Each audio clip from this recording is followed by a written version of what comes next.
ਸਿਆਸਤ, ਵਪਾਰ, ਖੇਡਾਂ ਤੇ ਫਿਲਮ ਜਗਤ ਦੇ ਨਾਲ ਦੇਸ਼ ਦੁਨੀਆ ਦੀ ਹਰ ਵੱਡੀ ਖਬਰ ਦੇ ਲਈ ਹੁਣੇ ਡਾਊਨਲੋਡ ਕਰੋ ਦੇਸ਼ ਦੀ number 1 news app Dainik Savera times. मैं गल कर रहा जी सुरिंदर मित्तल है एक फगवाड़े के जेड़े अपने आप को बहुत वड्डे समाज सेवक बोलते हैं। Basically he is a big fraud, he is a big cheat. ਉਹਦਾ ਕੰਮ ਇਹ ਹੈ ਭੋਲੇ ਭਾਰੇ ਲੋਕਾਂ ਨੂੰ ਆਪਣੇ ਗੱਲ ਤੇ ਫਸਾਉਂਦਾ ਹੈ, ਫਸਾ ਕੇ ਉਹਨਾਂ ਨੂੰ ਵੱਡੀ ਵੱਡੀ ਆਪਣੇ ਬਾਰੇ ਦੱਸਦਾ ਹੈ, ਦਿਖਾਉਂਦਾ ਹੈ ਤੇ ਉਸ ਤੋਂ ਬਾਅਦ ਉਹਨਾਂ ਨੂੰ ਲੁੱਟਦਾ ਹੈ। ਤੇ ਗੱਲਾਂ ਕਰੋੜਾਂ ਦੀਆਂ ਹੀ ਕਰਦਾ ਹੁੰਦਾ ਸੀਗਾ। ਇਹ ਮੈਨੂੰ ਵੀ 2-3 ਵਾਰ ਦਿੱਲੀ ਵੀ ਲੈ ਕੇ ਗਿਆ ਹੈਗਾ ਕਿ ਮੇਰਾ ਕੋਈ ਟੀਵੀ ਚੈਨਲ 'ਚ ਸ਼ੋਅ ਹੈਗਾ, ਉੱਥੇ ਰਾਧੇ ਮਾਂ ਦੇ ਅਗੇਂਸਟ ਬੋਲਣਾ ਹੈ, ਉਹਨੂੰ ਮੈਂ ਇੰਨਾ ਬਦਨਾਮ ਕਰ ਦਾਂਗਾ ਕਿ ਉਹ ਮੈਨੂੰ ਘੱਟੋ ਘੱਟ ਕਰੋੜਾਂ ਰੁਪਏ 'ਚ ਮੇਰਾ ਫੈਸਲਾ ਹੋਊਗਾ। ਉਹਨਾਂ ਨਾਲ ਮੈਂ ਕੰਪਲੇਂਟਾਂ ਵਾਪਸ ਲੈਣਾ। ਇਹਨਾਂ ਪਤਾ ਚੱਲਿਆ ਤੇ ਮਰਡਰ ਦੀ FIR ਹੈ, ਡੋਰੀਆਂ ਦੀ FIR ਹੈਗੀ ਹੈ। ਇਸ ਮਰਡਰ ਦੇ ਕੇਸ 'ਚ ਸਜ਼ਾ ਵੀ ਹੋ ਰੱਖੀ ਹੈਗੀ ਹੈ। ਈਵਨ ਮੈਨੂੰ ਪਤਾ ਚੱਲਿਆ ਕਿ ਇਹਦੇ ਆਪਣੇ ਬੱਚਿਆਂ ਨੇ ਆਪ ਗਵਾਹੀਆਂ ਦਿੱਤੀਆਂ ਹੋਈਆਂ ਇਹਦੇ ਖਿਲਾਫ ਕੋਰਟ 'ਚ ਤੇ ਇਹਨੂੰ ਸਜ਼ਾ ਹੋ ਰੱਖੀਆਂ ਕੋਰਟਾਂ 'ਚ। ਇਹ ਬੇਸਿਕਲੀ ਬਲੈਕਮੇਲਰ ਹੈ।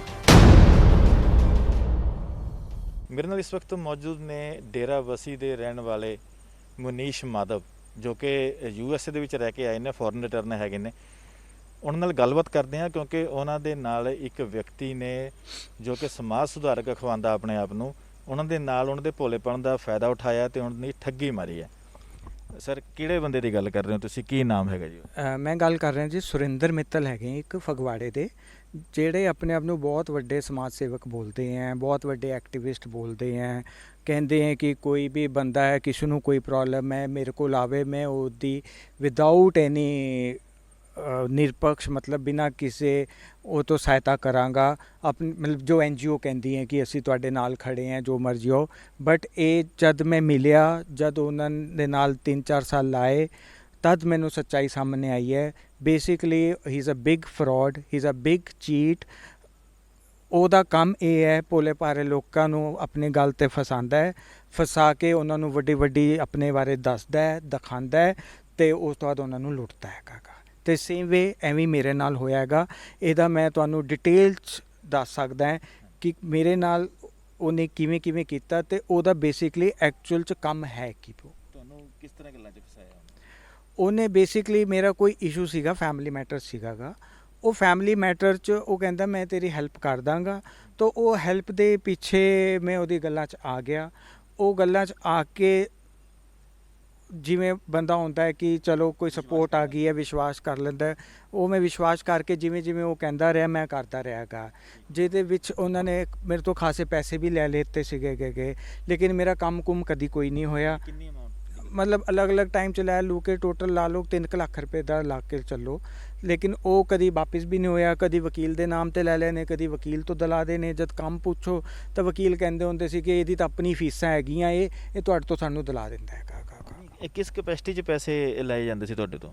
ਇਹ ਕਿ ਮੇਰਾ ਜਿਹੜਾ ਆਪਣਾ ਡਿਸਪਿਊਟ ਸੀਗਾ ਫੈਮਿਲੀ ਨਾਲ, ਉਹਦੇ ਕੋਈ ਕੋਰਟ ਕੇਸ ਜਾਂ ਕੋਈ ਵਕੀਲ ਕਰਨਾ, ਉਹਦੇ ਪਿੱਛੇ ਉਹਦੇ ਸੌਟ ਆਊਟ ਕਰਨ 'ਚ ਮੈਂ ਲੈ ਲੈਂਦਾ ਸੀਗਾ। ਇਹ ਬੇਸਿਕਲੀ ਇਹ ਗੱਲਾਂ ਪਿੱਛੇ ਕਰਦਾ ਸੀ। ਅਤੇ ਉਹ RTI ਐਕਟਿਵਿਸਟ ਜਿਵੇਂ ਕਹਿੰਦਾ ਹੁੰਦਾ ਸੀਗਾ, RTI ਪਾ ਲਓ, ਇਹ ਪਾ ਲਓ, ਅਪੀਲ ਪਾ ਲਓ, ਉਹ ਕਰ ਲਓ, ਇਹ ਕਰ ਲਓ, ਗੋ ਇਸ ਤਰ੍ਹਾਂ। ਤੇ ਬਟ ਕੰਮ ਕਦੀ ਕੋਈ ਕਰਕੇ ਨਹੀਂ ਦਿੱਤਾ ਹੈਗਾ ਉਹਨੇ। ਤੁਸੀਂ ਸਮਾਜ ਸੁਧਾਰਕ ਦੇ ਨਾਂ ਦੀ ਗੱਲ ਕੀਤੀ ਹੈ, ਵੀ ਕਿਸ ਤਰ੍ਹਾਂ ਦੇ ਕੰਮ ਉਹ ਕਰਦੇ ਹੈਗੇ ਨੇ? ਕੀ ਮੋਡਸ ਆਪਰੈਂਡੀ ਉਹਨਾਂ ਦੀ? ਮੋਡਸ ਆਪਰੈਂਡੀ ਤਾਂ ਮੈਂ ਇਹਦੇ ਨਾਲ, ਇਹਨੇ ਜਿਵੇਂ ਕਹਿੰਦੇ ਨਾ ਕਿ ਇਹਨੇ ਦੇਖਿਆ ਮੈਂ USA ਤੋਂ ਆਇਆ ਹੋਇਆ ਅਤੇ ਇਹਨੂੰ ਲੱਗਿਆ ਕਿ ਮੇਰੇ ਕੋਲ ਪੈਸੇ ਪੂਸੇ ਹੈਗੇ ਹੈ ਅਤੇ ਇਹ ਮੈਨੂੰ ਆਪਣੇ ਨਾਲ ਰੱਖਣਾ ਸ਼ੁਰੂ ਹੋ ਗਿਆ ਸੀਗਾ ਅਤੇ ਮੇਰੇ ਕੋਲ ਵੀ ਇੱਥੇ ਕੋਈ ਇੰਨਾ ਤਦ ਕੰਮ ਸੀਗਾ ਨਹੀਂ ਹੈਗਾ। ਫਿਰ ਮੈਨੂੰ ਪਤਾ ਚੱਲਿਆ ਕਿ ਇਹਨੇ ਕੋਈ ਰਾਧੇ ਮਾਂ ਨੂੰ ਵੀ ਕੇਸ ਕੂਸ ਕੀਤੇ ਹੋਏ ਸੀਗੇ ਤਰ੍ਹਾਂ ਦੇ ਵੱਖਰੇ, ਲੇਕਿਨ ਉਹ ਜਦ ਸਾਹਮਣੇ ਆਈ, ਮੈਨੂੰ ਨਾਲ ਖੁਦ ਦਿੱਲੀ ਗਿਆ ਅਤੇ ਮੈਂ ਦਿੱਲੀ ਜਾਂਦਾ ਸੀਗਾ। ਇਹ ਬੇਸਿਕਲੀ ਬਲੈਕਮੇਲਰ ਹੈਗਾ। ਰਾਧੇ ਮਾਂ ਨਾਲ ਕੀ ਡਿਸਪਿਊਟ ਸੀ ਇਹਨਾਂ ਦਾ? ਉਹ ਤਾਂ ਧਾਰਮਿਕ ਗੁਰੂ ਹੈਗੀ। ਇਹ ਮੈਨੂੰ ਨਹੀਂ ਪਤਾ ਇਹਦਾ ਆਪਸ ਕੀ ਰੰਜਿਸ਼ ਹੈ। ਮੈਨੂੰ ਇੰਨਾ ਪਤਾ ਹੈਗਾ ਕਿ ਇਹਨੇ ਕੇਸ ਕੂਸ ਕੀਤੇ ਹੋਏ ਆ, ਪੁਲਿਸ ਕੰਪਲੇਂਟਾਂ ਕੀ ਦਿੱਤੀਆਂ ਹੋਈਆਂ, ਕਪੂਰਥਲੇ ਹਾਈ ਕੋਰਟ ਕੇਸ ਪਾਏ ਹੋਏ ਹੈਗੇ। ਫਿਰ ਇਹ ਕਹਿੰਦਾ ਹੁੰਦਾ ਸੀ ਮੇਰੀ ਮੀਡੀਆ 'ਚ ਬਹੁਤ ਜਾਣ ਪਹਿਚਾਣ ਹੈ ਕਿ ਮੈਂ ਪਹਿਲਾਂ ਕੇਸ ਕਰ ਦਾਂਗਾ, ਫਿਰ ਮੈਂ ਮੀਡੀਆ 'ਚ ਉਹਨੂੰ ਫੈਲਾ ਦਾਂਗਾ, ਫਿਰ ਉਹ ਵੱਡੀ ਹਸਤੀਆਂ, ਉਹਨਾਂ ਕੋਲ ਪੈਸੇ ਹੈ, ਉਹ ਡਰ ਜਾਣਗੇ, ਫਿਰ ਉਹ ਮੇਰੇ ਕੋਲ ਕੰਪਰੋਮਾਈਜ਼ ਕਰ ਲੈਣਗੇ, ਮੈਨੂੰ ਪੈਸੇ ਦੇ ਦੇਣਗੇ। ਅਤੇ ਇਹ ਗੱਲਾਂ ਕਰੋੜਾਂ ਦੀਆਂ ਹੀ ਕਰਦਾ ਹੁੰਦਾ ਸੀਗਾ। ਇਹ ਮੈਨੂੰ ਵੀ 2-3 ਵਾਰ ਦਿੱਲੀ ਵੀ ਲੈ ਕੇ ਗਿਆ ਹੈਗਾ ਕਿ ਮੇਰਾ ਕੋਈ TV ਚੈਨਲ 'ਚ ਸ਼ੋਅ ਹੈਗਾ, ਉੱਥੇ ਰਾਧੇ ਮਾਂ ਦੇ ਅਗੇਂਸਟ ਬੋਲਣਾ ਹੈ, ਉਹਨੂੰ ਮੈਂ ਇੰਨਾ ਬਦਨਾਮ ਕਰ ਦਾਂਗਾ ਕਿ ਉਹ ਮੈਨੂੰ ਘੱਟ ਤੋਂ ਘੱਟ ਕਰੋੜਾਂ ਰੁਪਏ 'ਚ ਮੇਰਾ ਫੈਸਲਾ ਹੋ ਚੁੱਕਾ ਉਹਨਾਂ ਨਾਲ, ਮੈਂ ਕੰਪਲੇਂਟਾਂ ਵਾਪਸ ਲੈਣਾ। ਤੇ ਬੇਸਿਕਲੀ ਇਹਦਾ ਮੈਂ ਦੇਖਿਆ ਕੰਮ ਹੀ ਇਹ ਹੈ ਕਿ ਵੱਡੇ ਵੱਡੇ ਲੋਕਾਂ ਨੂੰ ਟਾਰਗੇਟ ਕਰਦਾ ਹੈ, ਉਹਨਾਂ ਨੂੰ ਬਲੈਕਮੇਲ ਕਰਦਾ ਹੈ, ਫਿਰ ਉਹਨਾਂ ਨਾਲ ਸੌਦੇਬਾਜ਼ੀ ਕਰਦਾ ਹੈ। ਜਿਹਦਾ ਸੌਦਾ ਠੀਕ ਆ ਗਿਆ ਤਾਂ ਠੀਕ ਹੈ, ਨਹੀਂ ਆਇਆ ਤੇ ਬਲੈਕਮੇਲਿੰਗ ਤੇ ਲੱਗਿਆ ਰਹਿੰਦਾ ਹੈ ਉਹਨਾਂ ਦੇ ਪਿੱਛੇ। ਨਹੀਂ, ਰਾਧੇ ਮਾਂ ਦੀ ਆਪਾਂ ਗੱਲ ਕਰੀਏ, ਉਹਨਾਂ ਦੇ ਤਾਂ ਫੋਲੋਅਰਸ ਬਹੁਤ ਹੈਗੇ ਨੇ, ਇੱਕ ਧਾਰਮਿਕ ਗੁਰੂ ਨੇ। ਦੇਖੋ ਮੈਂ ਇਹ ਗੱਲ ਦੱਸਿਆ, ਮੈਂ ਬਿਲਕੁਲ ਪੋਲੀਟੀਕਲ ਆਦਮੀ ਹਾਂ, ਮੈਨੂੰ ਇਹਦੇ ਬਾਰੇ ਕੁਝ ਨਹੀਂ ਪਤਾ ਹੈਗਾ ਗਾ। ਮੈਨੂੰ ਤਾਂ ਜਿਹੜੀ ਇਹ ਬੰਦੇ ਨੇ ਦੱਸੀਆਂ ਦੇ ਨਾਲ ਰਹਿ ਕੇ ਜਿਹੜੀ ਮੈਨੂੰ ਪਤਾ ਚੱਲੀ ਤੇ ਮੈਂ ਆਪ ਦੇਖੀ ਅੱਖੋਂ, ਤਾਂ ਉਦੋਂ ਮੈਨੂੰ ਲੱਗ ਗਿਆ ਸੀ ਕਿ ਇਹ ਬੰਦਾ ਕੁਝ ਨਹੀਂ ਹੈ, ਸਿਰਫ ਫਰਾਡ ਹੈ। ਇਹ ਬੰਦੇ ਕੋਲ ਆਪਣੇ ਕੋਲ ਤਾਂ ਖਾਣ ਨੂੰ ਪੈਸੇ ਨਹੀਂ ਹੈ, ਕਿਉਂਕਿ ਇਹਦੇ ਬਾਰੇ ਫਿਰ ਡਿਟੇਲਾਂ ਮੈਨੂੰ ਪਤਾ ਚੱਲੀਆਂ ਹੈਗੀਆਂ। ਇਹਦੇ ਖੁਦ FIR ਰਜਿਸਟਰਡ ਹੈ ਕਾਫੀ ਸਾਰੀਆਂ ਹੈਗੀਆਂ। ਕਿਸ ਮਾਮਲੇ ਦੀ? ਇਹਨਾਂ ਪਤਾ ਚੱਲਿਆ ਤੇ ਮਰਡਰ ਦੀ FIR ਹੈ, ਡੋਰੀਆਂ ਦੀ FIR ਹੈਗੀ ਹੈ। ਇਸ ਮਰਡਰ ਦੇ ਕੇਸ 'ਚ ਸਜ਼ਾ ਵੀ ਹੋ ਰੱਖੀ ਹੈਗੀ ਹੈ। ਈਵਨ ਮੈਨੂੰ ਪਤਾ ਚੱਲਿਆ ਕਿ ਇਹਦੇ ਆਪਣੇ ਬੱਚਿਆਂ ਨੇ ਆਪ ਗਵਾਹੀਆਂ ਦਿੱਤੀਆਂ ਹੋਈਆਂ ਇਹਦੇ ਖਿਲਾਫ ਕੋਰਟ 'ਚ, ਤੇ ਇਹਨੂੰ ਸਜ਼ਾ ਹੋ ਰੱਖੀਆਂ ਕੋਰਟਾਂ 'ਚ। ਉਸ ਤੋਂ ਬਾਅਦ ਇਹਨੂੰ ਮੇਨਟੇਨੈਂਸ ਲੱਗੀਆਂ ਹੋਈਆਂ, ਜਿਹੜੀ ਮੇਨਟੇਨੈਂਸ ਨਹੀਂ ਦਿੰਦਾ ਹੈਗਾ ਗਾ। ਨਹੀਂ, ਸਜ਼ਾ ਜਾਫਤਾ ਨੇ ਇਹ ਸਜ਼ਾ ਦਾਫਤਾ ਹੈ ਇਸ ਵੇਲੇ ਕਿ ਇਹਨੂੰ ਕੋਰਟ 'ਚੋਂ ਸਜ਼ਾ ਹੋ ਰੱਖੀ ਹੈਗੀ ਹੈ। 498, 406, 323 ਮੁਕੱਦਮਾ ਦੇ ਤਹਿਤ, ਧਾਰਾ ਦੇ ਤਹਿਤ ਅੰਡਰ ਇਹਨੂੰ ਹੋ ਰੱਖੀ ਹੈਗੀ ਹੈ ਸਜ਼ਾ। ਮੈਂ ਇਹਦੇ ਨਾਲ ਮਤਲਬ ਵਿੱਚ ਮਤਲਬ ਇਹ ਲਾ ਲਓ 2014 ਤੋਂ ਲੈ ਕੇ 2019 ਅਗਸਤ ਤੱਕ। ਹਾਂਜੀ 5 ਸਾਲ ਰਿਹਾ। 5 ਸਾਲ ਬਹੁਤ ਵੱਡਾ ਟਾਈਮ ਹੁੰਦਾ ਹੈ, ਅਤੇ ਉਹਦੇ 'ਚ ਵਿੱਚ ਕਦੀ ਘੱਟ ਜਾਂਦੀ ਸੀ, ਕਦੀ ਵੱਧ ਜਾਂਦੀ ਸੀ। ਬਟ ਇਹਦਾ ਜਦ ਕਰੈਕਟਰ ਦੇਖਿਆ, ਕੰਡਕਟ ਦੇਖਿਆ, ਇਹ ਬੇਸਿਕਲੀ ਉਹੀ ਹੈ, ਆਪ ਕੁਛ ਨਹੀਂ ਹੈ। ਇਹ ਟਾਰਗੇਟ ਕਰਦਾ ਹੈ, ਬਲੈਕਮੇਲ ਕਰਦਾ ਹੈ। ਕਦੀ ਕਹੂਗਾ ਮੇਰਠ ਮੇਰੇ ਕੋਲ ਕਰੋੜਾਂ ਦੀ ਪ੍ਰਾਪਰਟੀ ਹੈ, ਬੇਨਾਮੀ ਪ੍ਰਾਪਰਟੀ ਹੈ, ਮਤਲਬ ਪਤਾ ਨਹੀਂ ਕੋਈ ਮਰ ਗਿਆ, ਕੋਈ ਕੁਛ ਨਹੀਂ ਹੈ, ਮਤਲਬ ਕਹਿੰਦਾ ਕਬਜ਼ਾ ਦਿਲਾ ਦਾਂਗਾ, ਇਹ ਕਰ ਦਾਂਗਾ। ਇਹਦਾ ਹੁੰਦਾ ਕਿ ਬਸ ਪੈਸੇ ਫੜਾ, ਮੈਂ ਬਿਆਨਾ ਕਰ ਦੋ, ਬਾਅਦ 'ਚੋਂ ਮੈਂ ਨੱਠ ਜਾ। ਐਂ ਮੈਨੂੰ ਬਾਅਦ 'ਚੋਂ ਪਤਾ ਚੱਲਿਆ ਇਹਦੇ ਖਿਲਾਫ ਚੈੱਕ ਬਾਊਂਸਿੰਗ ਕੇਸਿਸ ਵੀ ਚੱਲ ਰਹੇ ਹੈਗੇ। ਜਿੱਤੋਂ ਇੱਕ ਵਾਰ ਇਹਨੇ ਪੈਸੇ ਲੈਣੇ ਨੇ, ਪੈਸੇ ਨਹੀਂ ਮੋੜਨੇ। ਬੇਸਿਕਲੀ ਇਹਦਾ ਕੰਮ ਨਹੀਂ ਹੈਗਾ। ਦੱਸਿਆ ਨਾ ਮੈਨੂੰ ਤਾਂ ਇਹਨੇ RTI ਐਕਟਿਵਿਸਟ ਤੇ ਆਪਣੇ ਆਪ ਨੂੰ NGO ਦੱਸਿਆ ਹੈਗਾ। ਬਟ ਜਿਵੇਂ ਜਿਵੇਂ ਮੈਂ ਨਾਲ ਰਿਹਾ ਪਤਾ ਚੱਲਿਆ ਇਹਦਾ ਕੋਈ ਕੰਮ ਕੁਛ ਸੀਗਾ ਹੀ ਨਹੀਂ। ਇਹਦੇ ਮੈਂ ਦੇਖਿਆ ਮੇਰੇ ਕੋਲ ਆਉਣਾ ਇਹਨਾਂ ਨੇ, ਚੰਡੀਗੜ੍ਹ ਆਉਣਾ, ਮੋਹਾਲੀ ਆਉਣਾ, ਇਮੀਗ੍ਰੇਸ਼ਨ ਦੀ ਫਾਈਲਾਂ ਵੀ ਲੈ ਕੇ ਆਉਣਾ। ਕਦੀ ਕਿਹੜੇ ਦਫ਼ਤਰ 'ਚ ਇਮੀਗ੍ਰੇਸ਼ਨ ਦੇ ਫਾਈਲ ਦੇ ਰਿਹਾ, ਕਦੀ ਕਿਤੇ ਦੇ ਰਿਹਾ ਹੈਗਾ। ਇਮੀਗ੍ਰੇਸ਼ਨ ਦਾ ਕੰਮ ਵੀ ਕਰਦੇ ਸੀ? ਹਾਂਜੀ, ਇਹ ਇਮੀਗ੍ਰੇਸ਼ਨ ਦਾ ਵੀ ਕੰਮ ਕਰਦੇ ਸੀਗੇ ਕਿ ਫਾਈਲਾਂ ਲੈ ਕੇ ਆਉਣਾ, ਕਦੀ ਕਿਹੜੀ ਦਫ਼ਤਰ 'ਚ ਦੇ ਦੇਣਾ। 2 ਵਾਰ ਤਾਂ ਮੈਂ ਵੀ ਗਿਆ, ਇੱਕ ਫੇਸ 10 ਦੇ ਦਫ਼ਤਰ 'ਚ ਮੋਹਾਲੀ 'ਚ ਗਿਆ ਹੈਗਾ, ਉੱਥੇ ਉਹਨਾਂ ਨੂੰ ਦੇਣਾ, ਬੰਦੇ ਬਾਹਰ ਭੇਜਣੇ ਵਾਸਤੇ ਫਾਈਲਾਂ ਲੈ ਕੇ ਇਹ ਜਾਂਦੇ ਸੀਗੇ। ਫਿਰ ਜਦ ਮੈਂ ਦੇਖਿਆ ਕਿ ਇਹ ਬੰਦਾ ਧੋਖੇਬਾਜ਼ ਹੈ, ਜਦ ਮੈਂ ਦੇਖਿਆ ਮੇਰੇ ਨਾਲ ਵੀ ਧੋਖਾ ਕੀਤਾ ਹੈ, ਫਿਰ ਹੋਰ ਗੱਲਾਂ ਤੋਂ ਮੈਨੂੰ ਜਦ ਥੋੜ੍ਹਾ ਉਦੋਂ ਜ਼ਿਆਦਾ ਲੱਗਿਆ ਕਿ ਇਹ ਬੰਦਾ ਖਾਲੀ ਫਰੋਡ ਹੀ ਨਹੀਂ ਹੈ, ਬਾਕੀ ਇਹ ਬੰਦਾ ਬਹੁਤ ਵੱਡਾ ਇੱਕ ਕ੍ਰਿਮੀਨਲ ਮਾਈਂਡਡ ਵੀ ਹੈਗਾ। ਕਿਉਂਕਿ ਇਹ ਪੰਜਾਬ ਪੁਲਿਸ ਦੇ ਇੱਕ IG ਸਾਹਿਬ ਨੂੰ ਵੀ ਮਾਰਨ ਦੀ ਇਹਦੀ ਪੂਰੀ ਸਕੀਮ ਸੀ। IG ਪੰਜਾਬ ਪੁਲਿਸ ਨੂੰ? ਜੀ, ਸਿਟਿੰਗ IG ਨੂੰ, ਉਹਨਾਂ ਨੂੰ ਮਾਰਨ ਦੀ ਵੀ ਪੂਰੀ ਸੀਗੀ, ਜਿਹੜੇ ਅੱਜ ਕੱਲ੍ਹ ਕਮਿਸ਼ਨਰ ਪੁਲਿਸ ਲੁਧਿਆਣਾ ਲੱਗੇ ਹੋਏ ਹੈਗੇ। ਇਹਨੇ ਵੀ ਮੇਰੇ ਨਾਲ 1 ਵਾਰ ਨਹੀਂ, 2 ਵਾਰ ਨਹੀਂ, ਘੱਟੋ 5-6 ਵਾਰ ਇਹ ਵਾਲੀ ਗੱਲਾਂ ਕੀਤੀਆਂ ਹੈਗੀਆਂ। ਨਹੀਂ, ਇੱਕ IG ਨਾਲ ਕੀ ਦੁਸ਼ਮਣੀ ਸੀ ਜੀ ਇਹਨਾਂ ਦੀ? ਕਿਉਂਕਿ ਉਹ ਤਾਂ ਇੱਕ IPS ਆਫੀਸਰ ਹੈਗੇ ਨੇ। ਬੇਸਿਕਲੀ IG ਨਾਲ ਇਹ ਕਹਿੰਦਾ ਹੁੰਦਾ ਸੀਗਾ ਕਿ ਵੀ ਇੱਕ IG ਹੈਗਾ ਗਾ ਪੰਜਾਬ ਪੁਲਿਸ 'ਚ, ਕਿ ਉਹ ਇਹਦਾ ਕੋਈ ਭਾਂਜੀ ਦਾ ਹਸਬੈਂਡ ਹੈਗਾ, ਯਾਨੀ ਇਹ ਉਹਦਾ ਮਾਮਾ ਸਸੁਰ ਲੱਗਿਆ ਹੈਗਾ। ਇਹਦੀ ਉਹਦੇ ਨਾਲ ਕੋਈ ਪਰਿਵਾਰਿਕ ਰੰਜਿਸ਼ ਸੀਗੀ ਅਤੇ ਇਹਦੀ ਰੰਜਿਸ਼ ਬੇਸਿਕਲੀ ਇਹ ਸੀਗੀ ਕਿ ਇਹਨੇ ਮੈਨੂੰ ਆਪ ਦੱਸਿਆ। 1 ਵਾਰ ਨਹੀਂ ਕਹਾਂਗਾ, 2 ਵਾਰ ਨਹੀਂ ਕਹਾਂਗਾ, ਮੈਨੂੰ ਜਿਹੜੇ ਮਰਜ਼ੀ ਫੋਰਮ 'ਤੇ ਲੈ ਕੇ ਚੱਲੋ, ਮੈਂ ਤਾਂ 100 ਵਾਰ ਕਹਾਂਗਾ। ਇਹ ਕਹਿੰਦਾ ਹੁੰਦਾ ਸੀਗਾ ਮੈਨੂੰ ਕਿ ਮੈਂ IG ਨੂੰ ਇੰਨਾ ਤੰਗ ਕਰਾਂਗਾ, ਇੰਨਾ ਬਦਨਾਮ ਕਰ ਦਾਂਗਾ, ਉਹ 'ਤੇ ਇੰਨੀ ਝੂਠੀ ਕੰਪਲੇਂਟਾਂ ਪਾਵਾਂਗਾ, ਉਹ 'ਤੇ ਇੰਨੇ ਝੂਠੇ ਕੇਸ ਕਰਾਂਗਾ, ਕਿਉਂਕਿ ਉਹ ਅਮੀਰ ਹੈਗਾ। ਔਰ ਕਹਿੰਦਾ ਸੀਗਾ ਮੇਰਾ ਜਿਹੜਾ ਬਹਿਨੋਈ ਹੈ, ਜਿਹੜਾ ਉਹਦਾ ਸਹੁਰਾ ਹੈ, ਉਹ ਇੰਨੇ ਅਮੀਰ ਹੈ ਕਿ ਮੈਂ ਉਹਨਾਂ ਨਾਲ ਤਾਂ ਕਰੋੜਾਂ 'ਚ ਫੈਸਲਾ ਕਰਾਂਗਾ। ਤਾਂ ਬੇਸਿਕਲੀ ਇਹਦੀ ਰੰਜਿਸ਼ ਕੋਈ ਨਹੀਂ ਹੈਗੀ ਹੈ। ਇਹ ਸਿਰਫ ਬਲੈਕਮੇਲਿੰਗ ਪਿੱਛੇ ਜਿਹੜਾ ਬੰਦਾ ਹੈ, ਇਹਦਾ ਸਿਰਫ ਇੱਕੋ ਮੋਟਿਵ ਹੈਗਾ ਕਿ ਵੱਡੇ ਬੰਦੇ ਫੜਨਾ, ਉਹਨਾਂ ਨੂੰ ਬਲੈਕਮੇਲ ਕਰਨਾ ਅਤੇ ਉਹਨਾਂ ਨਾਲ ਕਰੋੜਾਂ 'ਚ ਸੌਦੇ ਕਰਨਾ। ਬੇਸਿਕਲੀ ਇਹ ਹੈ, ਹੋਰ ਕੋਈ ਰੰਜਿਸ਼ ਮੈਨੂੰ ਨਹੀਂ ਲੱਗਦੀ ਇਹ ਕੋਈ ਹੈਗੀ ਹੈ। ਇਹਦਾ ਸਿਰਫ ਮੋਟਿਵ ਹੀ ਇਹੀ ਸੀਗਾ, ਇਸ ਲਈ ਦਿਖਾਉਂਦਾ ਹੈ ਲੋਕਾਂ ਨੂੰ, ਗੁੱਡ ਫੇਥ ਤੇ ਦਿਖਾਉਂਦਾ ਹੈ ਕਿ ਮੇਰੇ ਨਾਲ ਬਹੁਤ ਬੁਰਾ ਕੀਤਾ, ਬਹੁਤ ਬੁਰਾ ਹੋਇਆ, ਮੇਰੇ ਨਾਲ ਧੱਕਾ ਹੋਇਆ। ਇਹੋ ਜਿਹਾ ਕੁਛ ਨਹੀਂ ਹੈਗਾ ਗਾ। ਅੱਛੀ ਭਲੀ ਤਾਂ ਜ਼ਿੰਦਗੀ ਜੀ ਰਿਹਾ ਹੈਗਾ ਗਾ। ਸਜ਼ਾ ਹੋ ਗਈ ਹੈ, ਡਾਈਵੋਰਸ ਹੋ ਗਿਆ, ਉਸ ਦਾ ਦੂਜਾ ਵਿਆਹ ਕਰ ਲਿਆ ਹੈਗਾ। ਫਿਰ ਕਾਹਦਾ ਧੱਕਾ ਹੋਇਆ ਹੈਗਾ? ਅੱਛਾ, ਦੋ ਵਿਆਹ ਹੋਏ ਇਹਨਾਂ ਦੇ? ਹਾਂ, ਹੁਣ ਇੱਕ ਵਿਆਹ ਹੋਇਆ ਦਾ, ਦੂਜਾ ਵਿਆਹ ਹੋਇਆ ਹੈਗਾ ਉਸ ਤੋਂ ਬਾਅਦ। ਨਾਲੇ ਜਿਹੜੀ ਪਹਿਲੀ ਬੀਵੀ, ਉਹਨੂੰ ਤਾਂ ਅਜੇ ਤੱਕ ਇਹਨੇ ਮੇਨਟੇਨੈਂਸ ਵੀ ਨਹੀਂ ਦਿੰਦਾ ਉੱਥੇ। ਤੇ ਉਹ ਪੈਸੇ ਵੀ ਨਹੀਂ ਦਿੰਦਾ। ਉਹ ਦੇਵੇ ਕਿਵੇਂ, ਠੱਗੀਆਂ ਤਾਂ ਮਾਰਦਾ ਰਹਿੰਦਾ ਹੈ। ਕਦੀ ਮੇਰੇ ਵਰਗੇ ਨੂੰ ਫੜ ਲਿਆ, ਕਦੀ ਕਿਸੇ ਹੋਰ ਨੂੰ ਫੜ ਲਿਆ, ਕਦੀ ਕਿਸੇ ਹੋਰ ਨੂੰ ਫੜ ਲਿਆਗਾ। ਦਿਖਾਵਾ ਇਹ ਕਰਨਾ ਕਰੋੜੋਂ ਦਾ, ਕਿਸੇ ਨੂੰ ਦਿਖਾ ਦੂਗਾ ਇੰਪ੍ਰੈਸ਼ਨ ਮਾਰਨ ਨੂੰ ਕਿ ਬੰਦੇ ਨੂੰ ਆਪਣੇ ਤੇ ਕਰਾਂ। ਕਿ ਹੁਣ ਮੇਰੇ ਤੇ ਵੀ ਕੀਤਾ ਸੀਗਾ ਜੀ, ਮੇਰਠ ਕੋਈ ਕਰੋੜੋਂ ਦੀ ਪ੍ਰਾਪਰਟੀ ਹੈਗੀ ਹੈ, ਆ ਜਾ ਚੱਲੀਏ ਨਾਲ ਚੱਲਦੇ ਹੈਗੇ, ਪਾਰਟੀ ਲੱਭ ਫਟਾਫਟ ਬਿਆਨਾ ਫੜ, ਕਾਗਜ਼ ਕੋਈ ਨਹੀਂ, ਕੁਛ ਨਹੀਂ, ਐਵੇਂ ਬਸ ਹਵਾ 'ਚ ਸਾਰੀ ਗੱਲਾਂ ਮਾਰ। ਤੁਸੀਂ ਕਹਿ ਰਹੇ ਹੋ ਵੀ ਜਦੋਂ ਕਿਤੇ ਜਾਂਦੇ ਸੀ ਤਾਂ ਖਰਚਾ ਤੁਹਾਡਾ ਹੁੰਦਾ ਸੀ ਸਾਰਾ? ਇਹਦੇ ਕੋਲ ਤਾਂ ਸੀਗਾ ਹੀ ਕੁਛ ਨਹੀਂ ਕਦੀ ਵੀ, ਇਹਦੇ ਕੋਲ ਤਾਂ ਕੁਛ ਸੀਗਾ ਹੀ ਨਹੀਂ। ਇਹਦੇ ਕੋਲ ਤਾਂ ਇਹ ਬਸ ਮੈਂ ਕੀ ਦੱਸਾਂ, ਇਹ ਸ਼ੋਅ ਆਫ ਹੈ ਬੰਦਾ, ਦਿਖਾਵਾ ਹੈ, ਹੋਰ ਕੁਛ ਨਹੀਂ ਹੈ।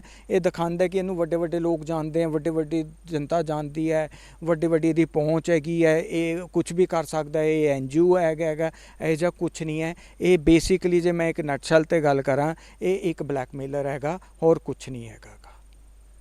ਤੁਸੀਂ ਕਿਹਾ ਵੀ ਹੋਰ ਵੀ ਮੁਕੱਦਮੇ ਦਰਜ ਨੇ ਕੇਸਾਂ ਦੇ, ਉਹ ਕਿਸ ਤਰ੍ਹਾਂ ਦੇ ਮੁਕੱਦਮੇ ਹੈਗੇ ਨੇ? ਇਹ ਤੇ ਜਿਹੜੇ ਮੁਕੱਦਮੇ, ਜਿਹੜੀ ਡਿਟੇਲ ਪਤਾ ਚੱਲੀ ਸੀ ਕਿ ਇੱਕ 302 ਦਾ ਮੁਕੱਦਮਾ ਹੋਇਆ ਸੀਗਾ ਇਹਦੇ ਤੇ। ਉਹ ਤਾਂ ਕਤਲ ਦਾ ਹੁੰਦਾ? ਹਾਂਜੀ, ਮਰਡਰ ਦਾ ਹੁੰਦਾ ਹੈਗਾ, ਬਟ ਉਹ ਹੋਇਆ ਕੀ ਹੈ ਡਿਟੇਲ ਮੈਨੂੰ ਇੰਨੀ ਜ਼ਿਆਦਾ ਨਹੀਂ ਪਤਾ, ਕਿਉਂਕਿ ਫਿਰ ਮੈਂ ਪਿੱਛੇ ਹਟਦਾ ਗਿਆ ਸੀਗਾ। ਕਿਉਂਕਿ ਜਦ ਮੈਂ ਦੇਖਿਆ ਕਿ ਮੇਰੇ ਨਾਲ ਵੀ ਜਿਹੜਾ ਬੰਦਾ ਚੀਟ ਕਰ ਰਿਹਾ ਹੈਗਾ, ਕਿਉਂਕਿ ਜਦ ਮੈਂ ਦੇਖਿਆ ਮੇਰੇ ਤੋਂ ਪੈਸੇ ਲੈ ਗਏ, ਪੈਸੇ ਮੇਰੇ ਕੰਮ ਦੇ ਲੈ ਰਹੇ, ਮੇਰਾ ਕੰਮ ਹੋ ਨਹੀਂ ਰਿਹਾ ਹੈਗਾ, ਤਾਂ ਫਿਰ ਓਬਵੀਅਸਲੀ ਉਹ ਚੀਟ ਹੀ ਹੋ ਗਿਆ ਮੇਰੇ ਨਾਲ। ਤਾਂ ਤੁਹਾਡੇ ਤੋਂ ਕਿਹੜੇ ਕੰਮ ਦੇ ਪੈਸੇ ਲੱਤੇ ਸੀ ਇਹਨਾਂ ਨੇ? ਮੈਂ ਦੱਸਿਆ ਤਾਂ ਹੈਗਾ ਕਿ ਮੇਰੇ ਤੋਂ ਕਹਿੰਦਾ ਸੀ ਕਿ ਤੇਰੇ ਨੂੰ ਮੈਂ ਫੇਵਰ ਕਰਾ ਦਾਂਗਾ, ਮੈਂ ਆਪਣੇ ਵਕੀਲ ਹੈ, ਵੱਡੇ ਵਕੀਲ ਕਰ ਦਾਂਗਾ, ਉਹਨਾਂ ਦੇ ਨਾਮ ਤੇ ਫੀਸਾਂ ਲੈ ਲੈ। ਤੁਹਾਨੂੰ ਇਸ ਤਰ੍ਹਾਂ ਸ਼ੋਅ ਕੀਤਾ ਸੀ ਵੀ ਵੈਲ ਕਨੈਕਟਡ ਬੰਦਾ ਹੈਗਾ ਫੀਲਡ ਦੇ ਵਿੱਚ? ਇਹ ਸ਼ੋਅ ਹੀ ਇਹ ਕਰਦਾ ਕਿ ਇਹ ਵੈਲ ਕਨੈਕਟਡ ਹੈ। ਇਹ ਸ਼ੋਅ ਖਾਲੀ ਵੈਲ ਕਨੈਕਟਡ ਨਹੀਂ, ਇਹ ਵੀ ਸ਼ੋਅ ਕਰਦਾ ਕਿ ਇਹ ਬਹੁਤ ਪਾਵਰਫੁਲ ਵੀ ਹੈਗਾ। ਹੋਰ ਲੋਕਾਂ ਨੇ ਵੀ ਸ਼ਿਕਾਇਤਾਂ ਕੀਤੀਆਂ ਇੰਨਾ ਮੈਨੂੰ ਪਤਾ ਚੱਲਿਆ, ਇਹ ਤੇ ਚੈੱਕ ਬਾਉਂਸਿੰਗ ਕੇਸ ਇੱਕ ਚੰਡੀਗੜ੍ਹ ਵੀ ਚੱਲ ਰਿਹਾ ਸੀਗਾ। ਬਾਅਦ 'ਚੋਂ ਮੇਰੇ ਖਿਆਲ ਕੀ ਹੋਇਆ ਕੀ ਨਹੀਂ ਹੋਇਆ ਮੈਨੂੰ ਨਹੀਂ ਪਤਾ। ਚੰਡੀਗੜ੍ਹ ਇੱਕ ਚੈੱਕ ਬਾਉਂਸਿੰਗ ਕੇਸ ਇੱਥੇ ਚੰਡੀਗੜ੍ਹ ਵੀ ਹੋਇਆ ਹੈ, ਫਿਰ ਇੱਕ ਚੈੱਕ ਬਾਉਂਸਿੰਗ ਕੇਸ ਇਸ ਵੇਲੇ ਇੱਕ ਜਲੰਧਰ ਵੀ ਚੱਲ ਰਿਹਾ ਹੈਗਾ। ਕੋਈ ਸ਼ੀਤਲ ਟੰਡਨ ਦੀ ਲੇਡੀ ਹੈ, ਉਹਨੇ ਪਾ ਰੱਖਿਆ ਹੈਗਾ। ਅਤੇ ਜਦ ਇਹ ਚੈੱਕ ਬਾਉਂਸਿੰਗ 'ਤੇ ਉਹ ਚੈੱਕ ਵੀ ਲੱਖਾਂ ਦੀ ਅਮਾਊਂਟ ਦੇ ਤੱਕ ਹੈਗੇ। ਉਹ ਹੋ ਸਕਦਾ ਵੀ ਇਹ ਕੋਈ ਕੰਮ ਜਾਂ ਇਹਨਾਂ ਦਾ ਬਿਜ਼ਨਸ ਹੋਵੇ, ਉਹਦੇ ਵਿੱਚ ਚੈੱਕ ਬਾਉਂਸ ਹੋ ਗਏ ਹੋਣ। ਨਹੀਂ, ਇਹਦਾ ਕੋਈ ਬਿਜ਼ਨਸ ਨਹੀਂ ਹੈ, ਕੋਈ ਕੰਮ ਨਹੀਂ ਹੈ। ਇਹ ਸਿਰਫ ਲੋਕਾਂ ਤੋਂ ਇਹੀ ਕਹਿ ਕੇ ਚੱਕਦਾ ਪੈਸੇ, ਮੈਨੂੰ ਅੱਜ ਦੇ ਦਿਓ, ਮੇਰਾ ਇਹ ਪ੍ਰੋਪਰਟੀ ਡੀਲ ਹੋਣ ਵਾਲੀ ਹੈ ਕਰੋੜਾਂ ਦੀ, ਜਾਂ ਮੈਨੂੰ ਉੱਥੋਂ ਕਰੋੜਾਂ ਆਉਣ ਵਾਲੇ ਹੈ, ਮੈਨੂੰ ਜਿਵੇਂ ਆਉਣਗੇ ਤੁਹਾਨੂੰ ਵਾਪਸ ਕਰ ਦਾਂਗਾ। ਇਹ ਸਿਰਫ ਸ਼ੋਅ ਕਰਦਾ ਕਿ ਮੇਰੀ ਕੋਈ ਡੀਲ ਹੋਣ ਵਾਲੀ ਹੈ ਕਰੋੜਾਂ ਦੀ। ਇਹ ਕਰੋੜਾਂ ਤੋਂ ਥੱਲੇ ਦੀ ਤਾਂ ਗੱਲ ਹੀ ਨਹੀਂ ਕਰਦਾ। ਪਰ ਮਨੀਸ਼ ਜੀ, ਜਿਹੜਾ ਬੰਦਾ ਹੁਣ RT ਐਕਟਿਵਿਸਟ ਕਹਿੰਦਾ ਆਪਣੇ ਆਪ ਨੂੰ, ਅਤੇ ਇੰਨਾ ਵੈਲ ਕਨੈਕਟਡ ਕਹਿੰਦਾ, ਕਈ ਵਾਰ ਹੁੰਦਾ ਵੀ ਹੈ ਵੀ ਇਹਨਾਂ ਲੋਕਾਂ ਦੇ ਲਿੰਕਸ ਹੁੰਦੇ ਹੈਗੇ ਨੇ ਅਤੇ ਉਹ ਲੋਕਾਂ ਦੇ ਵਾਕਈ ਕੰਮ ਕਰਾਉਂਦੇ ਨੇ। ਦੇਖੋ ਜੀ, ਇਸ ਤਰ੍ਹਾਂ ਦੀ ਕੋਈ ਗੱਲ ਨਹੀਂ ਤੁਹਾਡੇ ਸਾਹਮਣੇ ਆਈ? ਜਿੱਥੇ ਤੱਕ ਮੈਂ ਦੇਖਿਆ ਇਹ ਜੀ ਕੋਈ ਗੱਲ ਨਹੀਂ ਹੈ। ਇਹ ਐਕਟਿਵਿਸਟ ਨਹੀਂ ਹੈ, ਇਹ ਉਹਦੇ ਅੰਡਰ ਦੀ ਗਾਰਬ ਆਫ ਐਕਟਿਵਿਸਟ। ਇਹ ਬੇਸਿਕਲੀ ਬਲੈਕਮੇਲਰ ਹੈ। ਐਕਟਿਵਿਸਟ ਕੀ ਹੁੰਦਾ? ਉਹ ਹੁੰਦਾ ਸਮਾਜ ਸੇਵਾ, ਐਕਚੁਅਲ ਕੋਈ ਸਮਾਜ ਦਾ ਕੰਮ ਕਰੇ। ਇਹਨੂੰ ਪੁੱਛੋ, ਦਿਖਾਓ ਕਿ ਇੱਕ ਜੀ RT ਐਪਲੀਕੇਸ਼ਨ ਦਿਖਾ ਜਿਹੜੀ ਤੂੰ ਸਮਾਜ ਪਿੱਛੇ ਕੀਤੀ ਹੈ। ਮੈਨੂੰ ਪਤਾ ਚੱਲਿਆ ਇਹਨੇ ਕ੍ਰਿਕਟਰ ਹੈ ਇੰਡੀਅਨ ਟੀਮ ਦਾ ਬਹੁਤ ਮਸ਼ਹੂਰ ਹਰਭਜਨ ਸਿੰਘ, ਉਹਦੇ ਅਗੇਂਸਟ ਵੀ ਕੁਝ ਪਾਇਆ ਇਹਨੇ। ਹਰਭਜਨ ਸਿੰਘ ਦੇ ਅਗੇਂਸਟ ਕੀ ਪਾਇਆ ਜੀ? ਮਤਲਬ ਮੈਨੂੰ ਪਤਾ ਚੱਲਿਆ ਸੀਗਾ, ਮੀਡੀਆ ਦੇ ਥਰੂ ਪਤਾ ਚੱਲਿਆ ਸੀਗਾ ਕਿ ਮੈਂ ਮੀਡੀਆ 'ਤੇ ਹੀ ਪੜ੍ਹੀ ਸੀਗੀ ਕਿ ਉੱਥੇ ਵੀ ਇਹਨੇ ਕੁਝ ਪਾਇਆ ਸੀਗਾ ਕਿ ਕੋਈ ਉਹਦੇ ਕੋਈ ਪ੍ਰਾਪਰਟੀ ਜਲੰਧਰ ਸੀ ਜਾਂ ਪਤਾ ਨਹੀਂ ਕੀ ਸੀ, ਉਹਦੇ ਖਿਲਾਫ ਕੁਝ ਪਾਇਆ। ਬਈ ਤੂੰ RT ਐਕਟਿਵਿਸਟ ਹੈ ਜਾਂ ਤੂੰ NGO ਹੈ, ਕਿਸੇ ਗਰੀਬ ਦਾ ਮਦਦ ਕਰ, ਕਿਸੇ ਜ਼ਰੂਰਤਮੰਦ ਦੀ ਮਦਦ ਕਰ। ਵੱਡੇ ਲੋਕਾਂ ਦੇ ਪਿੱਛੇ ਪੈਂਦਾ ਇਸ ਲਈ ਪੈਂਦਾ ਕਿਉਂਕਿ ਮੈਂ ਆਪਣੀ ਅੱਖਾਂ ਨਾਲ ਦੇਖਿਆ ਰਾਧੇ ਮਾਂ ਵਾਲੇ ਟਾਈਮ ਤਾਂ ਇਹ ਦਿੱਲੀ, ਮੈਂ ਇਹਦੇ ਨਾਲ 3-4 ਵਾਰ ਮੈਨੂੰ ਆਪ ਲੈ ਕੇ ਗਿਆ ਹੈਗਾ। ਉਹ ਮਿਲੀ ਸੀ ਰਾਧੇ ਮਾਂ ਇਹਨਾਂ ਨੂੰ? ਨਹੀਂ, ਉਹ ਨਹੀਂ ਮਿਲੀ ਇਹਨਾਂ ਨੂੰ। ਮਤਲਬ ਇਹ ਅੱਗੇ ਗੱਲਾਂ ਇਹਨਾਂ ਦੀ ਜਿਹੜੇ ਵਿੱਚ ਬੰਦੇ ਪਾਏ ਹੁੰਦੇ ਹੈਗੇ, ਵਿੱਚ ਬੰਦੇ ਪਾਉਂਦਾ ਸੀਗਾ ਅਤੇ ਦੱਸਦਾ ਹੁੰਦਾ ਸੀ ਮੇਰੀ ਗੱਲ ਚੱਲ ਰਹੀ है, इतने में हो रही है। लेकिन जब बात नहीं बनती थी तो ये तिल मिला जाता था। तो उस चक्कर में आके कोई ना कोई और कंप्लेंट दे देता तो उस अगेंस्ट ताकि उसको प्रेशर और आ जाए कि समझौते पे आ जाए वो लोग। ਤੁਸੀਂ ਗੱਲ ਕਰ ਰਹੇ ਹੋ ਇੱਕ IPS ਅਫਸਰ ਦੀ। IPS ਅਫਸਰ ਤਾਂ ਇੱਕ ਬਹੁਤ ਵੱਡਾ ਅਹੁਦਾ ਹੁੰਦਾ ਮਨੀਸ਼ ਜੀ, IG ਦਾ ਖਾਸ ਕਰਕੇ, ਅਤੇ ਬੜੇ ਇੰਪਲੀਮੈਂਟਿੰਗ ਪਾਵਰਸ ਹੁੰਦੀਆਂ ਨੇ ਉਹਨਾਂ ਦੇ ਕੋਲ। ਕੀ ਕੋਈ ਬੰਦਾ IG ਲੈਵਲ ਦੇ ਬੰਦੇ ਨਾਲ ਵੀ ਪੰਗਾ ਲੈਂਦਾ, ਆਮ ਇੱਕ ਬੰਦਾ? ਉਹੀ ਗੱਲ ਦੱਸਿਆ ਨਾ ਕਿ ਇਹਦੀ ਹੈਬਿਚੁਅਲ ਹੈ ਇਹ ਗੱਲ, ਪੰਗੇ ਵੀ ਕੋਈ ਬੰਦਾ ਹੋਵੇ ਸਾਹਮਣੇ। ਹਾਂ, ਇਹਨੇ ਬਸ ਆਪਣੀ ਰੋਟੀ ਤਾਂ ਕੀ ਕਵਾਂਗਾ, ਰੋਟੀ ਤਾਂ ਇਹਦੇ ਕੋਲ ਪੈਸੇ ਤਾਂ ਹੈ ਹੀ ਨਹੀਂ ਹੈ ਕਹਿੰਗੇ, ਠੀਕ ਹੈ, ਬਟ ਗੱਲਾਂ ਕਰੋੜਾਂ ਦੀ ਹੈ ਔਰ ਬਲੈਕਮੇਲਿੰਗ ਵੀ ਕਰੋੜਾਂ ਦੀ ਹੈ ਜੀ। ਨਹੀਂ, ਨਾਲੇ ਤੁਸੀਂ ਕਹਿ ਰਹੇ ਹੋ ਮੇਰੇ ਕੋਲ ਪੈਸਾ ਨਹੀਂ ਹੈਗਾ। ਜੇ ਕਰੋੜਾਂ ਦੀ ਬਲੈਕਮੇਲਿੰਗ ਕਰਦਾ ਬੰਦਾ ਤਾਂ ਫਿਰ ਤਾਂ ਪੈਸੇ ਉਹਦੇ ਕੋਲ ਬਹੁਤ ਜ਼ਿਆਦਾ ਹੋਣੇ ਚਾਹੀਦੇ ਨੇ। ਉਹੀ ਕਹਿ ਰਿਹਾ ਨਾ, ਕਰਦਾ ਤਾਂ ਹੈਗਾ ਹੈ ਬਟ ਹਜੇ ਕੋਈ ਸਿਰੇ ਚੜੀ ਨਹੀਂ ਨਾ, ਲੱਗਦਾ ਤਾਂ ਇਹੀ ਹੈ ਮੈਨੂੰ ਤਾਂ ਇਹਦੇ। ਜੇ ਸਿਰੇ ਚੜੀ ਹੁੰਦੀ ਹੈ ਤਾਂ ਹੀ ਗੱਲ ਹੁੰਦੀ, ਇਸ ਲਈ ਫਰਸਟ੍ਰੇਟਡ ਹੈ, ਇਸ ਲਈ ਕਦੀ ਕਿਸੇ ਪਿੱਛੇ ਪੈ ਜਾਂਦਾ, ਕਦੀ ਕਿਸੇ ਪਿੱਛੇ ਪੈ ਜਾਂਦਾ, ਕਦੀ ਕਿਸੇ ਪਿੱਛੇ ਪੈ ਜਾਂਦਾ। ਇਹਦਾ ਕੰਮ ਹੀ ਇਹੀ ਹੈਗਾ ਗਾ। ਅੱਛਾ, ਤੁਸੀਂ 5 ਸਾਲ ਰਹੇ ਨਾਲ, ਤੁਹਾਨੂੰ ਕਿੰਨੀ ਦੇਰ ਬਾਅਦ ਪਤਾ ਲੱਗਿਆ ਵੀ ਇਸ ਤਰ੍ਹਾਂ ਦੀ ਇਹਨਾਂ ਦੀ ਜਿਹੜਾ ਐਟੀਟਿਊਡ ਹੈ? ਇਹ ਮੈਂ ਦੱਸ ਰਿਹਾ ਨਾ, 5 ਸਾਲ ਐਕਚੁਅਲ 5 ਸਾਲ ਨਹੀਂ ਰਿਹਾ ਮੈਂ, ਵਿੱਚ ਜਿਵੇਂ 2 ਮਹੀਨੇ ਮਿਲੇ, 6 ਮਹੀਨੇ ਫਿਰ ਗੱਲ ਨਹੀਂ ਹੋਈ ਕੋਈ, ਇਸ ਤਰ੍ਹਾਂ ਸੀ। ਉਹ ਵੀ ਗੱਲ ਕਿਉਂ ਨਹੀਂ ਹੁੰਦੀ ਸੀ, ਉਹ ਇਸ ਲਈ ਨਹੀਂ ਹੁੰਦੀ ਸੀਗੀ ਗੱਲਾਂ ਕਿਉਂਕਿ ਇਹਦਾ ਮੈਨੂੰ ਕੰਡਕਟ ਤੇ ਐਟੀਟਿਊਡ ਇਹਦਾ ਪੈਸੇ ਵਾਲਾ ਹੀ ਹੁੰਦਾ ਸੀਗਾ। ਇਹ ਤਾਂ ਕੋਈ ਵੀ ਗੱਲ ਹੁੰਦੀ ਸੀ ਇਹਦੀ ਪੈਸੇ ਪਿੱਛੇ, ਬਸ ਪੈਸਾ ਪੈਸਾ ਪੈਸਾ। ਹੁਣ ਤੁਹਾਡੇ ਨਾਲ ਮਿਲਣਾ ਜੁਲਣਾ ਹੈਗਾ ਇਹਨਾਂ ਦਾ? ਮੈਂ ਦੱਸ ਰਿਹਾ, ਪਿਛਲੀ ਅਗਸਤ 2019 ਤੋਂ ਬਾਅਦ ਤੇ ਅੱਜ ਦਾ ਦਿਨ ਮੇਰੀ ਇਹਦੇ ਨਾਲ ਇੱਕ ਗੱਲ ਨਹੀਂ ਹੋਈ ਹੈ, ਨਾ ਮੈਂ ਗੱਲ ਕਰਾਂ ਕਦੇ ਫੋਨ ਵੀ ਨਹੀਂ ਆਇਆ ਤੁਹਾਨੂੰ? ਨਾ ਇਹਦਾ ਫੋਨ ਆਇਆ, ਨਾ ਮੈਂ ਕਦੀ ਕੀਤਾ। ਅੱਛਾ ਜੀ, ਕੀ ਚਾਹੁੰਦੇ ਕੀ ਹੋ ਤੁਸੀਂ, ਕੀ ਕਰਨਾ ਚਾਹੁੰਦੇ ਹੋ?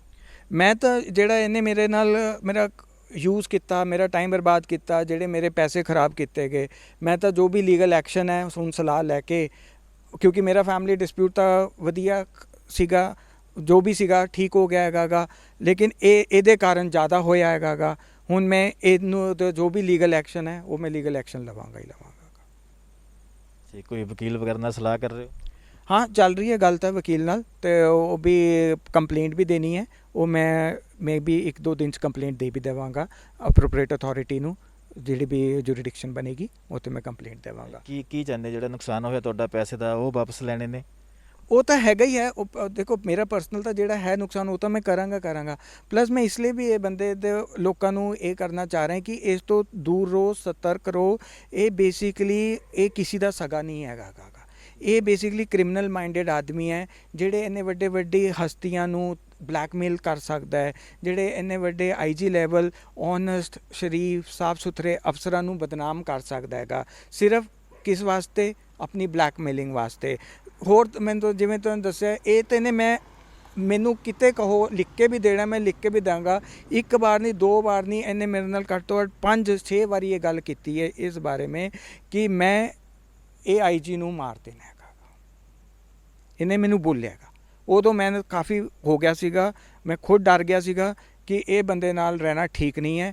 ਸੁਰਿੰਦਰ ਮਿੱਤਲ ਦੀ ਮੈਂ ਤੁਹਾਨੂੰ ਦੱਸਿਆ ਇਮੇਜ ਤਾਂ ਇਹਦੀ ਬਿਲਕੁਲ ਹੈ ਹੀ ਨਹੀਂ ਹੈ। ਇਹਨੂੰ ਚਲੋ ਇਹਨੂੰ ਹੀ ਪੁੱਛ ਲਓ, ਭਾਈ ਤੂੰ ਇੱਕ ਕੰਮ ਦੱਸ ਦੇ, ਤੂੰ ਕਿਹੜਾ ਕੰਮ ਕਰਦਾ? ਤੂੰ ਰਾਧੇ ਮਾਂ ਦੇ ਤੇਰੀ ਬਲੈਕਮੇਲਿੰਗ ਨਹੀਂ ਚੱਲ ਰਹੀ ਕਿਆ? ਕੋਈ ਮੇਰਠ ਦੀ ਤੂੰ ਕਰੋੜਾਂ ਦੀ ਜ਼ਮੀਨ ਹੈ, ਕੋਈ ਫਰਜ਼ੀ ਜ਼ਮੀਨ ਹੈ ਜਾਂ ਨਹੀਂ ਹੈ, ਉਹਦੇ ਪਿੱਛੇ ਤੂੰ ਮੈਨੂੰ ਕਹਿੰਦਾ ਨਹੀਂ ਰਹਿੰਦਾ ਸੀਗਾ ਕਿ ਬਿਆਨਾ ਕਰਾ ਦੇ ਗਏ ਔਰ ਕਾਗਜ਼ ਕੋਈ ਹੈ ਨਹੀਂ ਉਹ ਜ਼ਮੀਨ ਦੇ ਗਏ। ਠੀਕ ਹੈ, ਇਮੀਗ੍ਰੇਸ਼ਨ ਦੀ ਫਾਈਲਾਂ ਲੈ ਕੇ ਤੂੰ ਮੁਹੱਲੀ ਆਂਦਾ ਨਹੀਂ ਸੀਗਾ ਬੰਦੇ ਬਾਹਰ ਭੇਜਣ ਨੂੰ। ਦੁਕਾਨਾਂ ਤੂੰ ਕਿਰਾਏ 'ਤੇ, ਤੇਰੇ ਮਤਲਬ ਕੋਈ ਆਪਣਾ ਕੇਸ ਦੱਸ ਦੇ, ਚੈੱਕ ਬਾਊਂਸਿੰਗ ਕੇਸ ਤੇਰੇ 'ਤੇ, ਕੋਰਟ ਤੋਂ ਸਜ਼ਾ ਤੈਨੂੰ, ਦੁਕਾਨ 'ਤੇ ਤੈਨੂੰ ਕੋਰਟ ਤੋਂ ਆਰਡਰ ਤੋਂ ਕੱਢਿਆ ਬਾਹਰ, ਤੂੰ ਮਤਲਬ ਕੋਈ ਕੰਮ ਤੇਰਾ ਆਪਣਾ ਇਹੋ ਜਿਹਾ ਸਾਫ ਸੁਥਰਾ ਸਿੱਧਾ ਆਪਣਾ ਦੱਸ ਦੇ। ਤੁਸੀਂ ਫੈਮਿਲੀ ਕਹਿ ਰਹੇ ਹੋ, ਉਹਦੀ ਫੈਮਿਲੀ ਉਹਦੇ ਖਿਲਾਫ ਬਿਆਨ ਦਿੱਤੇ ਸੀ, ਤਾਂ ਹੀ ਤਾਂ ਸਜ਼ਾ ਹੋਈ ਹੈ। ਉਹਦੇ ਬੱਚਿਆਂ ਨੇ? ਹਾਂ, ਤਾਂ ਹੀ ਤਾਂ ਸਜ਼ਾ ਹੋਈ ਹੈ। ਔਰ ਜਜਮੈਂਟ ਪੜ੍ਹੋ ਜੱਜ ਸਾਹਿਬ ਦੀ, ਜੱਜ ਸਾਹਿਬ ਨੇ ਜਜਮੈਂਟ 'ਚ ਲਿਖਿਆ ਹੈਗਾ। ਤੁਹਾਨੂੰ ਪਹਿਲਾਂ ਪਤਾ ਨਹੀਂ ਸੀ ਇਸ ਚੀਜ਼ਾਂ ਦਾ? ਮੈਨੂੰ ਉਸ ਵੇਲੇ ਮੈਨੂੰ ਇਹਨੇ ਦੱਸਿਆ ਸੀਗਾ ਕਿ ਇਹਦਾ ਤੁਹਾਡੇ ਮਿਲਣ ਤੋਂ ਪਹਿਲਾਂ ਸਜ਼ਾ ਹੋਈਆਂ ਨੇ? ਨਹੀਂ, ਮੇਰੇ ਤੋਂ ਮਿਲਣ ਤੋਂ ਬਾਅਦ ਸਜ਼ਾ ਹੋਈ ਹੈ। ਸਜ਼ਾ ਇਹਨੂੰ 2016 ਚ ਹੋਈ ਹੈਗੀ, 2016 ਚ ਹੋਈ ਹੈ ਸਜ਼ਾ। ਉਹ ਕੱਟ ਕੇ ਵੀ ਆਏ ਆ? ਨਹੀਂ, ਉਹ ਮੇਰੇ ਖਿਆਲ ਤੇ ਸਜ਼ਾ ਇਹਨੂੰ ਕਹਿੰਦੇ ਕੋਰਟ ਦਾ ਕਾਨੂੰਨ ਦਾ ਪ੍ਰੋਵੀਜ਼ਨ ਹੁੰਦਾ ਹੈਗਾ ਕਿ ਜੇ 3 ਸਾਲ ਤੋਂ ਘੱਟ ਸਜ਼ਾ ਹੋਵੇ ਤਾਂ ਉਹ ਤੁਹਾਡੀ ਅਪੀਲ ਤੇ ਤੁਹਾਨੂੰ ਛੱਡਿਆ ਜਾਂਦਾ ਹੈਗਾ। ਮਤਲਬ ਛੱਡਿਆ ਇਨ ਦਾ ਸੈਂਸ ਕਿ ਸਜ਼ਾ ਤਾਂ ਹੈਗੀ ਹੈ ਬਟ ਅਜੇ ਅਪੀਲ ਚੱਲਦੀ ਪਈ ਹੈ। ਤੁਸੀਂ ਹੁਣ ਕੋਰਟ ਕੇਸ ਦੀ ਤਿਆਰੀ ਕਰ ਰਹੇ ਹੋ? ਮੈਂ ਸਾਰੇ ਐਂਗਲ ਹੈ, ਪੁਲਿਸ ਐਂਗਲ ਵੀ ਹੈ, ਕੋਰਟ ਐਂਗਲ ਵੀ ਹੈ, ਸਾਰੇ ਐਂਗਲ ਹੈਗੇ ਤੇ ਮੈਂ ਜਿਹੜੇ ਵੀ ਆਪਣੀ ਲੀਗਲ ਐਡਵੋਕੇਟ ਸਾਹਿਬ ਬੋਲਣਗੇ ਉਸ ਹਿਸਾਬ ਨਾਲ ਮੈਂ ਚੱਲਾਂਗਾ। ਜੋ ਵੀ ਲੀਗਲ ਐਕਸ਼ਨ ਬਣੇਗਾ, ਚਾਹੇ ਪੁਲਿਸ ਹੈ ਚਾਹੇ ਕੋਰਟ ਹੈ, ਮੈਂ ਜ਼ਰੂਰ ਲਵਾਂਗਾ। ਪਰ ਮਤਲਬ ਖਿਲਾਫ ਜ਼ਰੂਰ ਇੱਕ ਵਾਰੀ ਤੁਸੀਂ ਕਦਮ ਲੈਣਾ? ਇਹ ਤਾਂ ਪੱਕਾ ਜੀ, ਫੋਰ ਸ਼ੋਰ ਹੈ। ਹੁਣ ਮੈਂ ਆਪਣੇ ਵਾਸਤੇ ਨਹੀਂ, ਕਿਉਂਕਿ ਇਹ ਬੇਸਿਕਲੀ ਬਹੁਤ ਵੱਡਾ ਬਹਿਰੂਪੀ ਹੈਗਾ। ਹੁਣ ਆਪਾਂ ਦੇਖਦੇ ਨਹੀਂ ਆਮ ਜਨਤਾ 'ਚ ਵੀ ਆਪਾਂ ਦੇਖਦੇ ਹੈਗੇ ਹੈ ਕਿ ਵੀ ਬੰਦਾ ਦਿਖਾਉਂਦਾ ਕੁਛ ਹੋ ਰਿਹਾ, ਐਕਚੁਅਲ 'ਚ ਪਿੱਛੋਂ ਕੁਛ ਹੋਰ ਹੁੰਦਾ ਹੈਗਾ, ਸ਼ੋ ਆਫ ਕਰਦਾ। ਇਹ ਬੇਸਿਕਲੀ ਐਕਚੁਅਲ ਉਹ ਹੈਗਾ ਤੇ ਮੈਂ ਉਹੀ ਜੇ ਸਮ ਅਪ ਕਰਨਾ ਚਾਹਾਂਗਾ ਤੇ ਉਹੀ ਗੱਲ ਕਰਾਂਗਾ। ਇਹ ਹੋਰ ਕੁਛ ਨਹੀਂ ਹੈਗਾ, ਇਹ ਆਪ ਕੰਗਾਲ ਹੈਗਾ, ਇਹ ਸਿਰਫ ਬਲੈਕਮੇਲਰ ਹੈਗਾ। ਇਹ ਅੱਛੇ ਵੱਡੇ ਲੋਕਾਂ ਨੂੰ ਧਮਕਾਉਂਦਾ, ਡਰਾਉਂਦਾ ਹੈ, ਉਹਨਾਂ ਦੇ ਝੂਠੇ ਇਲਜ਼ਾਮ ਲਾਉਂਦਾ ਹੈ, ਲਾ ਕੇ ਫਿਰ ਉਹਨਾਂ ਨੂੰ ਬਲੈਕਮੇਲਿੰਗ ਕਰਦਾ ਹੈਗਾ। ਸੋ ਤੁਸੀਂ ਸੁਣਿਆ ਕਿ ਮਨੀਸ਼ ਮਾਧਵ ਜੀ ਦਾ ਇਹ ਕਹਿਣਾ ਕਿ ਜਦੋਂ ਤੋਂ ਉਹ USA ਤੋਂ ਆਏ ਨੇ ਤਾਂ ਉਹਨਾਂ ਦੀ ਲੁੱਟ ਖਸੁੱਟ ਹੋਈ ਹੈ, ਉਹਨਾਂ ਦੇ ਕੰਮ ਕਰਾਉਣ ਦੇ ਬਦਲੇ ਉਹਨਾਂ ਤੋਂ ਪੈਸੇ ਮੰਗੇ ਗਏ ਨੇ। ਜਿਸ ਬੰਦੇ ਨੇ ਇਹ ਪੈਸੇ ਲਿੱਤੇ ਨੇ ਹੁਣ ਇਹਨਾਂ ਵੱਲੋਂ ਇਹ ਕੋਸ਼ਿਸ਼ ਕੀਤੀ ਜਾ ਰਹੀ ਹੈ ਕਿ ਉਹਦੇ ਉੱਤੇ ਜਿਸ ਤਰ੍ਹਾਂ ਦਾ ਵੀ ਕਾਨੂੰਨੀ ਜਾਲ ਜਾਂ ਕਾਨੂੰਨੀ ਗੱਲਾਂ ਦੇ ਵਿੱਚ ਉਹਨੂੰ ਲਿਆ ਸਕਦੇ ਨੇ, ਚਾਹੇ ਉਹ ਕੋਰਟ ਕੇਸ ਹੈ ਜਾਂ ਪੁਲਿਸ ਦਾ, ਇਹ ਉਹਨਾਂ ਦੇ ਖਿਲਾਫ ਕਾਰਵਾਈ ਜ਼ਰੂਰ ਕਰਨਗੇ। ਕੈਮਰਾਮੈਨ ਸੁਨੀਲ ਦੇ ਨਾਲ Sushil Garcha, Dainik Savera, Mohali. All world open challenge 17 time gold medallist मियां रफीक मोहम्मद, पंडित, मौलवी, बेगम, तांत्रिक, इन्हां चोरा ठग्गां तो सावधान। स्पेशलिस्ट वशीकरण, सट्टा नंबर, लव मैरिज, पति पत्नी च अनबन, विदेश च पक्का होना, कारोबार दा ना चलना, सिर्फ 31 घंटियां विच समाधान। फ्री फ्री फ्री मियां रफीक मोहम्मद। मोबाइल 84 374 94 647, 84 374 94 648। ਦੁੱਖ ਇਸ ਗੱਲ ਦਾ ਨਹੀਂ ਸੀ ਕਿ ਉਹ ਮੈਨੂੰ ਛੱਡ ਕੇ ਜਾ ਰਹੀ ਸੀ, ਦੁੱਖ ਤਾਂ ਬਸ ਇਸ ਗੱਲ ਦਾ ਸੀ ਕਿ ਇੰਨੇ ਸਾਲਾਂ ਤੋਂ ਆਪਾਂ ਨਾਲ ਸੀ, ਪਰ ਮੈਂ ਕਦੇ ਆਪਣੇ ਦਿਲ ਦੀਆਂ ਗੱਲਾਂ ਨਹੀਂ ਉਹਦੇ ਨਾਲ ਸਾਂਝੀਆਂ ਕਰ ਸਕਿਆ।